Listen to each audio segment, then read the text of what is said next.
Hello everyone, चलिए start करते हैं आज एक प्यारे से एजुकेशनल वीडियो में जिसमें मैं आपको बताऊंगी स्टेट्स का रीऑर्गेनाइजेशन किस तरह से हुआ। आज हम जो देखते हैं अपने 28 स्टेट्स और 8 यूनियन टेरिटरीज ये किस तरह से आए हैं इन सब को जानेंगे। तो वीडियो को लास्ट तक जरूर देखिएगा। चलिए स्टार्ट करते हैं।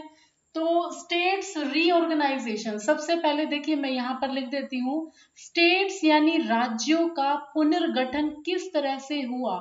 ये काफी इंपॉर्टेंट है। कौन कौन से आयोग यहाँ पर आए, किस तरह से हमने आज जो करंट हमारे 28 स्टेट्स और 8 यूनियन टेरिटरीज को देखते हैं, कैसे ये सफर तय हुआ।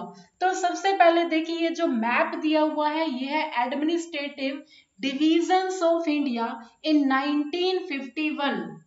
1951 में जो भी प्रशासनिक विभाजन था भारत का वो किस तरह से था। तो देखिए यहाँ पर कुछ हम इनको एक तरह से जो हाईलाइटेड पोर्शन है देख लेते हैं। जम्मू एंड कश्मीर दिया हुआ है, हिमाचल प्रदेश है, पंजाब है।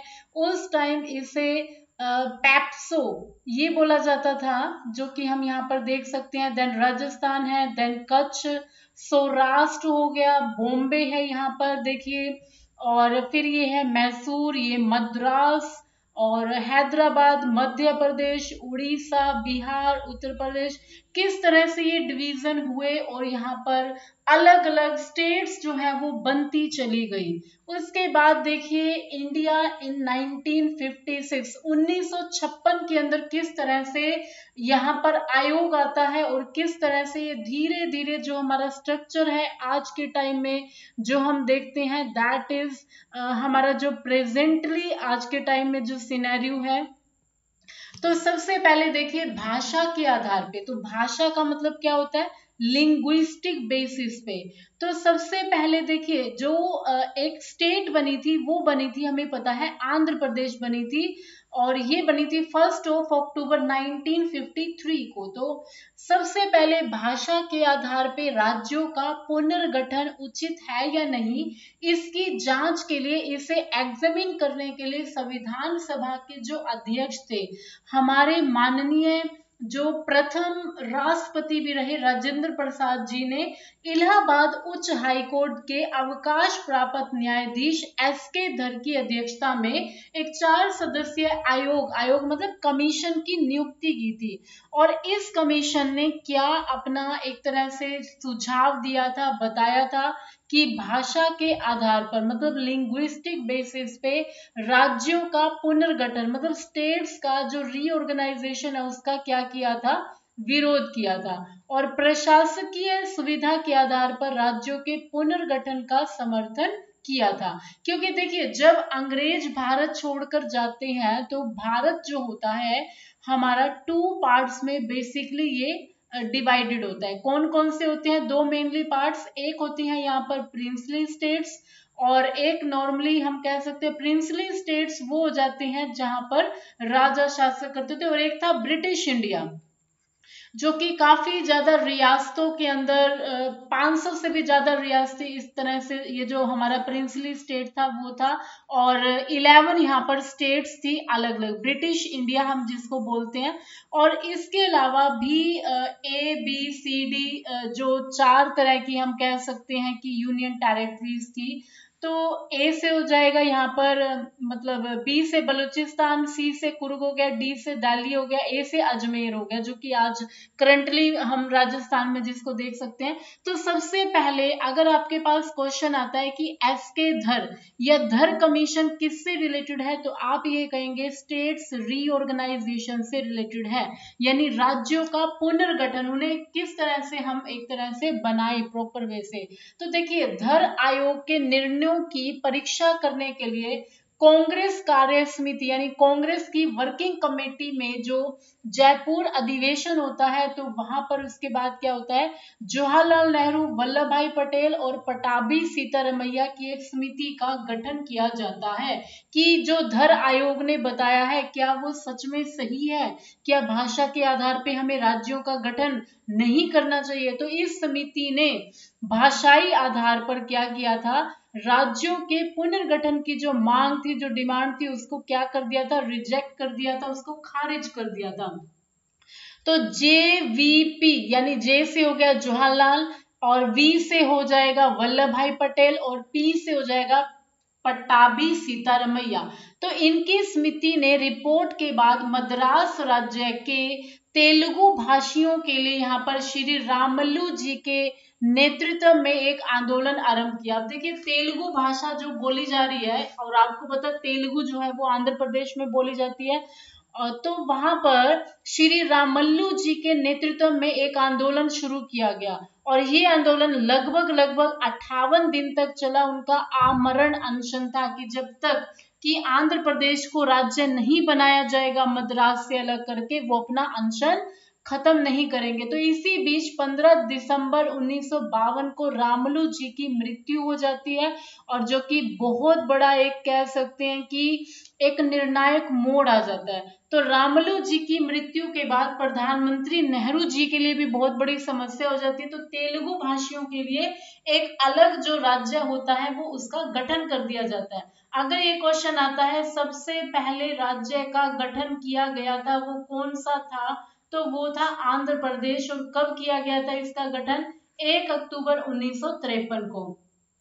तो ये जो राज्य बना था ये भाषा के आधार पे गठित होने वाला, यानी लैंग्वेज बेसिस पे हमारे राज्य बने हैं।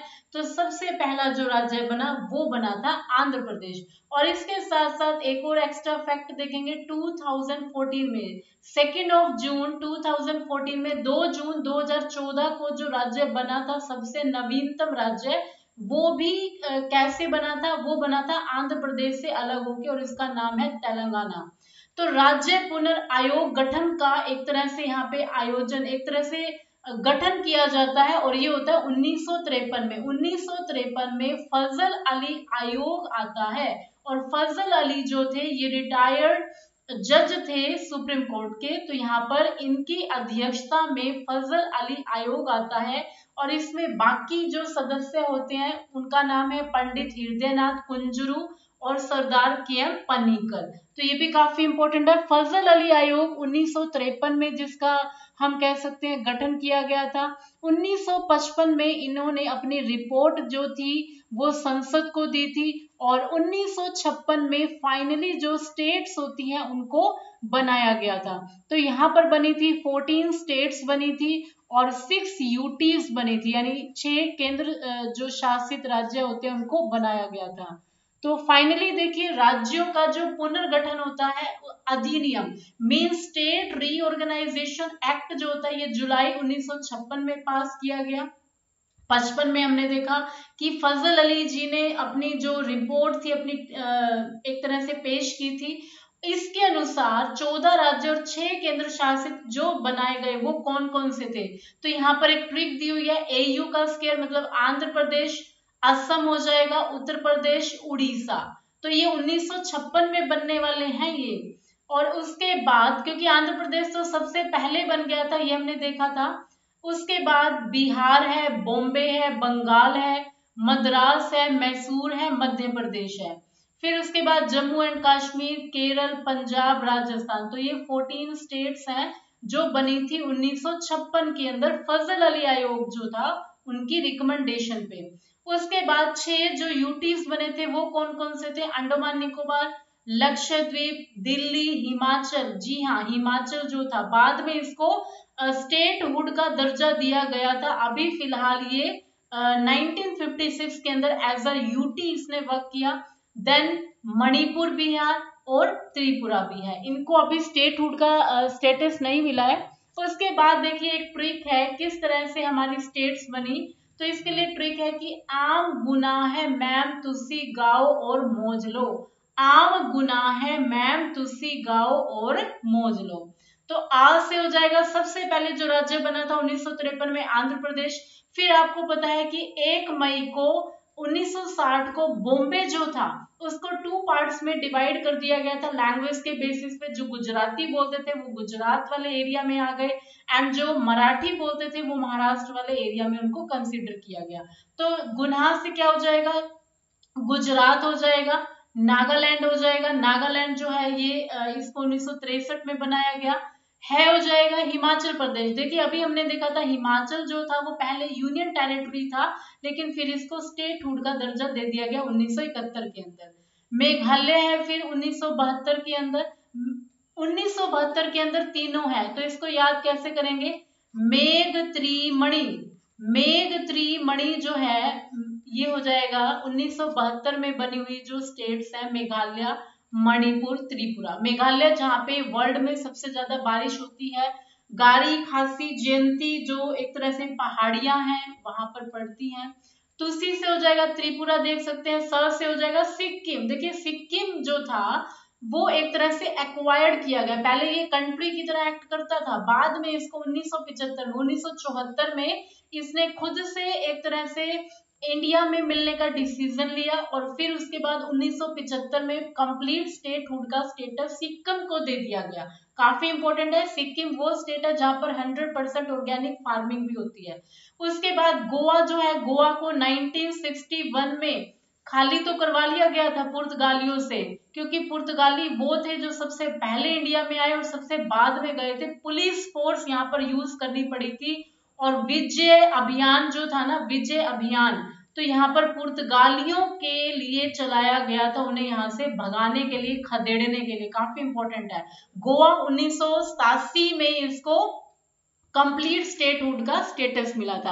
अरुणाचल प्रदेश, इसे भी 1987 में ही कंप्लीट स्टेटहुड का दर्जा मिला था। तो ये काफी इंपॉर्टेंट है, कहीं ना कहीं क्वेश्चंस जो है ये आ जाते हैं। तो थैंक यू सो मच। अगर वीडियो इन्फॉर्मेटिव लगा तो please don't forget to like, share and subscribe the channel. Thank you so much. जय हिंद, जय भारत।